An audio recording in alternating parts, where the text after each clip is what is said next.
Assalamualaikum warahmatullahi wabarakatuh. Perkenalkan, nama saya Muhammad Migdad Alfitra dari jurusan Teknik Industri Fakultas Teknik Universitas Surawijaya. Ingin mempresentasikan hasil artikel ilmiah yang saya buat untuk tugas akhir ujian akhir semester Bahasa Indonesia.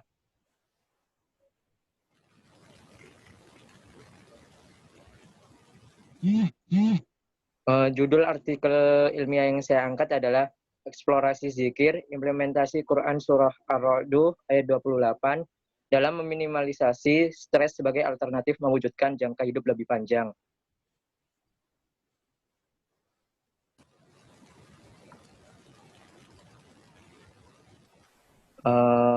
Bagian-bagian yang artikel saya angkat adalah yaitu yang pertama ada pendahuluan, kedua kajian pustaka, ketiga metodologi penelitian, keempat hasil dan pembahasan, kelima kesimpulan dan saran, dan yang keenam adalah daftar pustaka.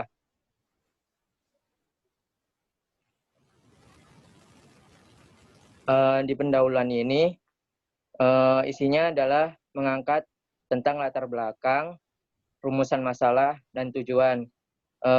Di sini ada yaitu digambarkan di latar belakangi oleh kasus stres yang marak di dunia manusia, seringkali dihadapkan oleh kasus stres yang hingga menyebabkan hidupnya tidak nyaman dan beresiko dengan bunuh diri atau yang lainnya. Kemudian rumusan masalah di kali ini bagaimana menyelesaikan stres untuk agar resiko hidup itu lebih panjang. Di sini saya memiliki solusi yaitu dengan implementasi Quran Surat Ar-Ra'd ayat 28 yang artinya berzikirlah kamu dengan mengingat Allah maka hatimu akan menjadi tentram. Kemudian tujuannya adalah untuk membuktikan apakah pengaruh implementasi Quran Surat Ar-Ra'd ayat 28 ini terbukti bisa meminimalisasi stres. Next. Masih di pendahuluan, latar belakangnya lebih lengkapnya adalah pada masa kini, banyak orang terutama lebih kerap mengalami banyak penyakit. Salah satunya diantaranya yang disebabkan oleh stres, yaitu rangsangan peristiwa atau persekitaran yang membuat mereka merasa tertekan. Ditambah lagi krisis keimanan terhadap Tuhan Yang Maha Esa semakin luntur.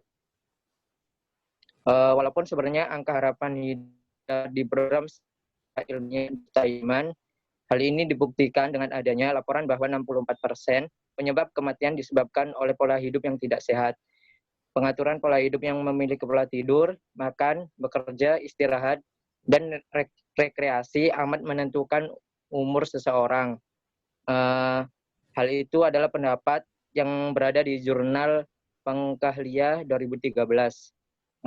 Berikutnya adalah namun jika stres dikendalikan, dibiarkan berlanjut, maka dapat mengurangi kualitas hidup yang berdampak menurunnya kesehatan seperti stres yang dapat menyebabkan penyakit hipertensi, jantung, dan berbagai penyakit lainnya, termasuk penuaan dini, sebab stres adalah sumber dari segala penyakit.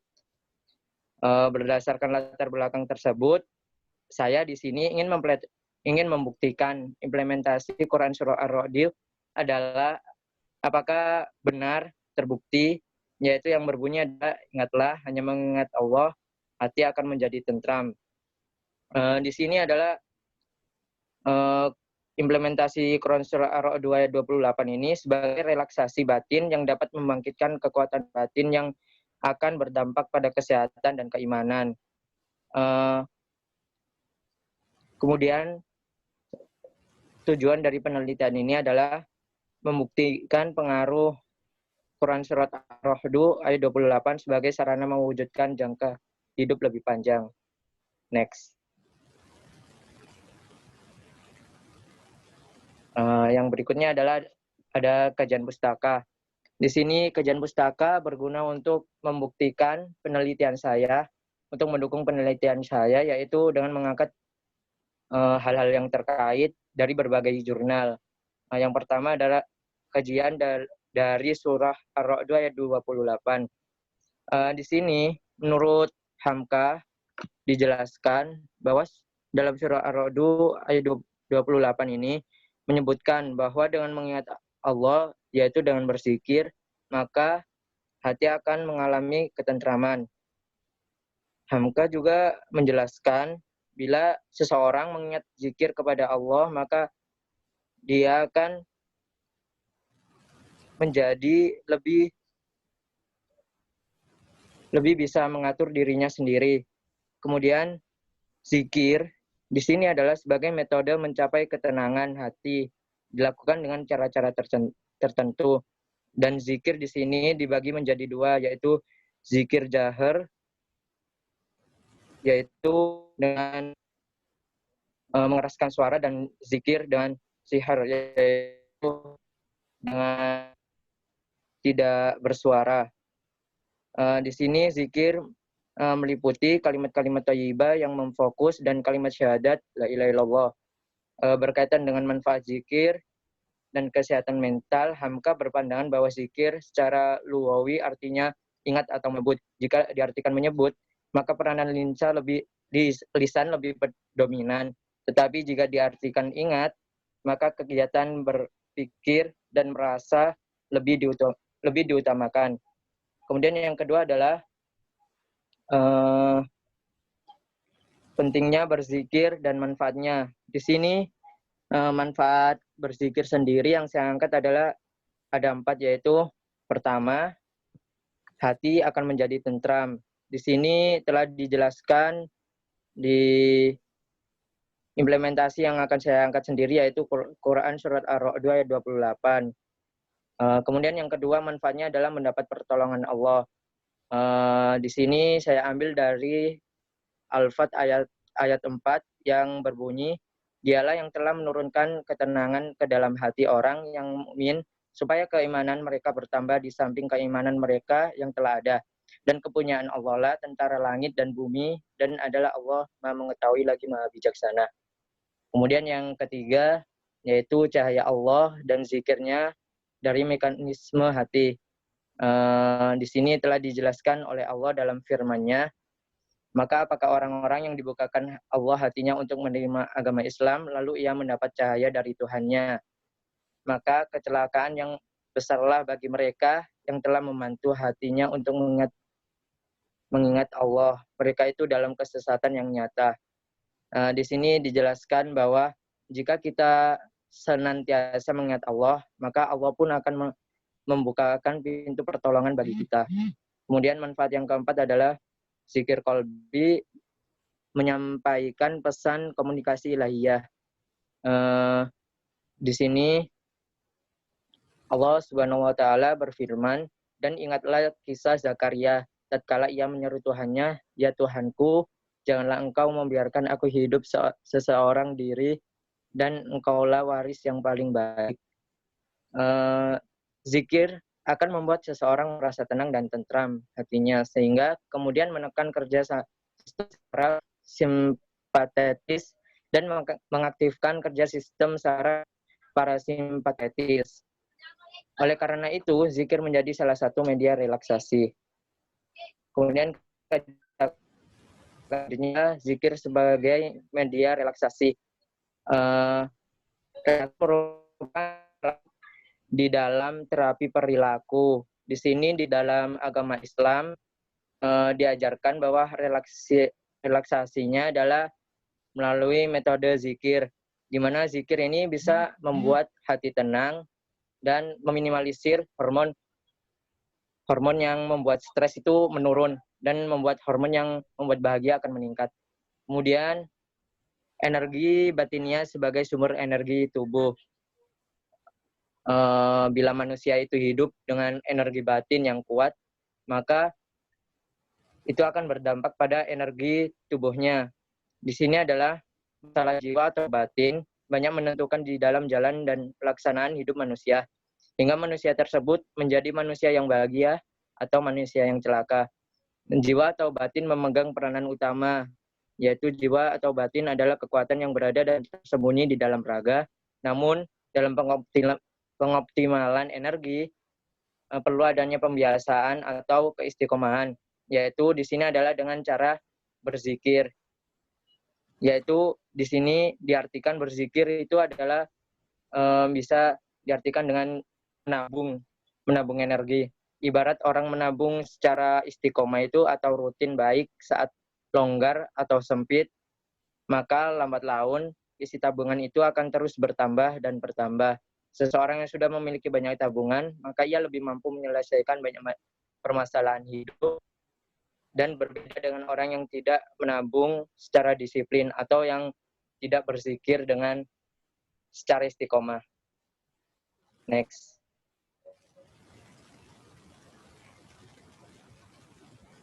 Di sini berikutnya adalah metodologi penelitian. Di metodologi penelitian ini saya bagi menjadi 3, yaitu pertama itu metode penelitian itu sendiri. Di metode penelitian yang saya gunakan di sini adalah penelitian deskriptif dan studi literasi.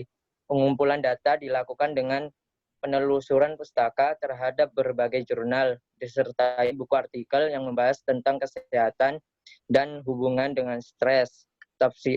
Kemudian tafsiran dari surat Ar-Ra'd ayat 28 dan pembiasaan zikir dalam meningkatkan kekuatan batin yang diperkuat dengan hasil angket dan data kuesioner dari Circular Labyrinth Test. Data hasil literasi terfokus pada implementasi kandungan surah Ar-Ra'd ayat 28 dengan wujud kebiasaan zikir untuk meningkatkan kekuatan batin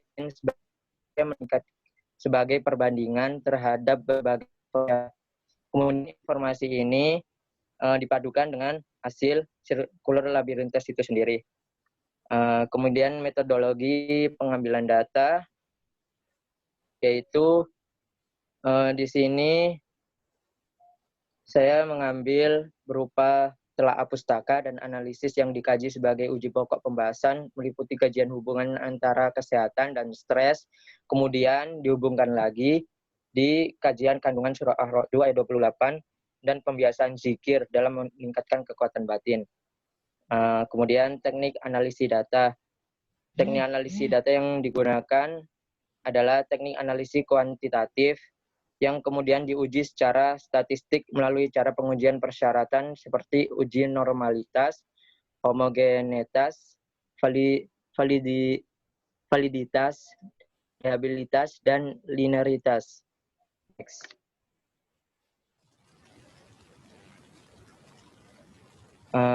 Berikut adalah hasil dan pembahasan. Di sini hasil dari angket yang saya sebar ke teman-teman, lalu saya bisa kualifikasikan, yaitu dengan Circular Labyrinth Test sebelum dan setelah melakukan zikir. Next.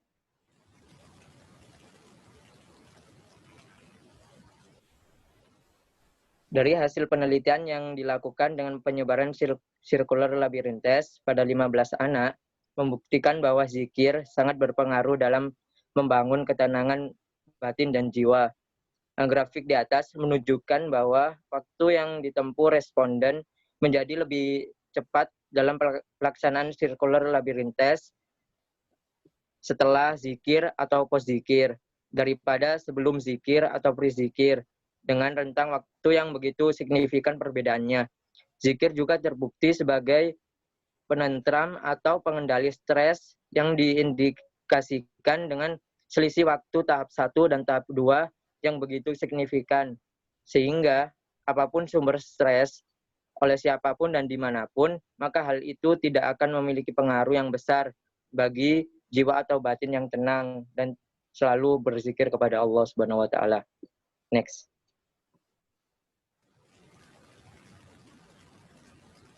Kemudian di pembahasan kali ini dari semua penelitian yang sudah saya lakukan bisa disimpulkan bahwa sangat bermanfaat bagi kehidupan kita. Sudah dibuktikan bahwa orang yang melakukan sesuatu dengan tenang, maka pekerjaannya akan berjalan dengan lancar dan bisa optimal dibandingkan dengan orang yang tidak memiliki jiwa tenang. Di sini hubungannya sendiri adalah jika pola pikir orang itu positif akan berdampak pada ketenangan jiwa. Hal ini akan mempengaruhi meningkatnya hormon bahagia, yaitu hormon endorfin dan serotonin. Dan di sini bisa disimpulkan dapat menurunkan hormon stres, yaitu hormon kortisol.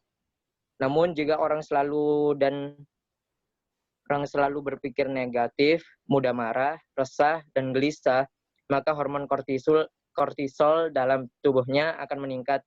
Dan ini akan menyebabkan tingkatan stres yang sangat besar dan bisa berpengaruh terhadap kehidupannya langsung.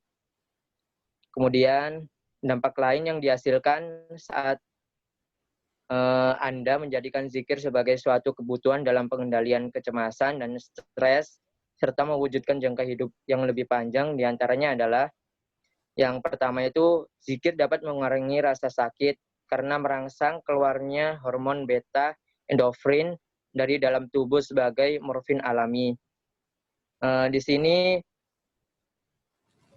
didapat dari meditasi yang bertujuan agar gelombang alfa menjadi dominan di otak, dan betapa indahnya gelombang alfa itu jika mengalir asma Tuhan di dalamnya atau dengan zikir, maka otak akan berosilasi dalam wilayah alfa, banyak hormon kebahagiaan yaitu beta endorfin yang dikeluarkan. Kemudian yang kedua adalah zikir dapat bermanfaat dalam memurnikan hati dan sikap negatif dan emosi. Dan di sini menyebabkan hati akan menjadi tenang dan seseorang dalam dihadapkan oleh urusan duniawi akan selalu tenang dan dihindarkan dari stres duniawi. Kemudian yang ketiga adalah pengulangan kata yang digunakan dalam zikir dan doa mempengaruhi gelombang otak dan menenangkan individu. Relaksasi merangsang mengurangi konsumsi oksigen, menurunkan tingkat 49 pernafasan, menurunkan detak jantung, menurunkan tekanan darah, meningkatkan gelombang alfa. Next.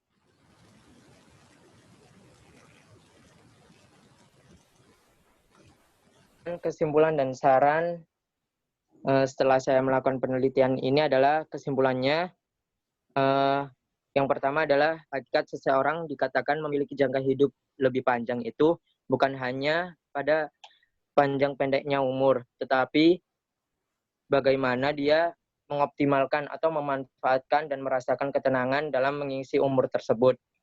Jadi dalam hidup kita harus selalu mengoptimalkan kehidupan kita.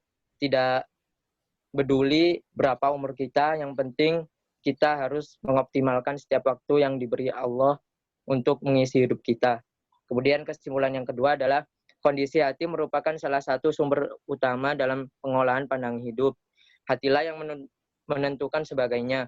Agar hati ini dapat terkontrol dan yang dihasilkan itu baik, maka diperlukannya pembiasaan zikir yang merupakan salah satu ritual untuk menggapai ketenangan batin.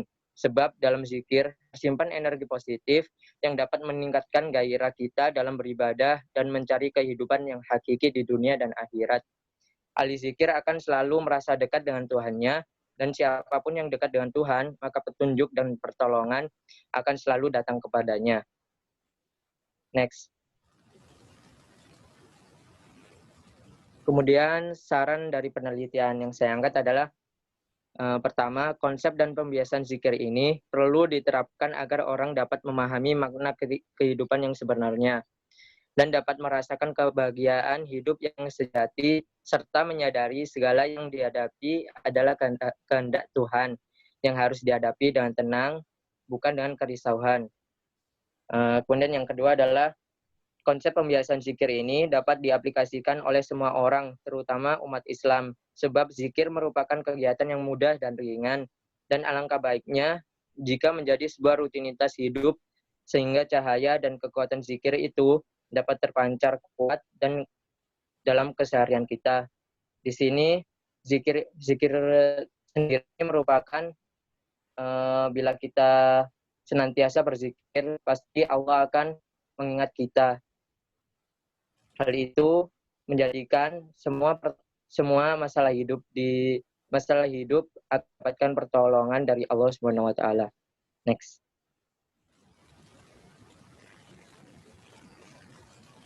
Kemudian daftar pustaka, berikut adalah jurnal-jurnal yang saya angkat untuk mendukung penelitian saya ini.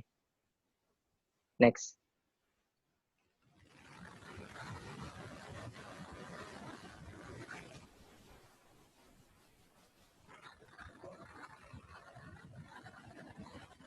Baik, terima kasih. Apabila ada salah kata dalam presentasi saya mohon maaf, karena juga saya manusia biasa dan tidak bisa sempurna. Terima kasih. Assalamualaikum warahmatullahi wabarakatuh. Terima kasih sudah menonton.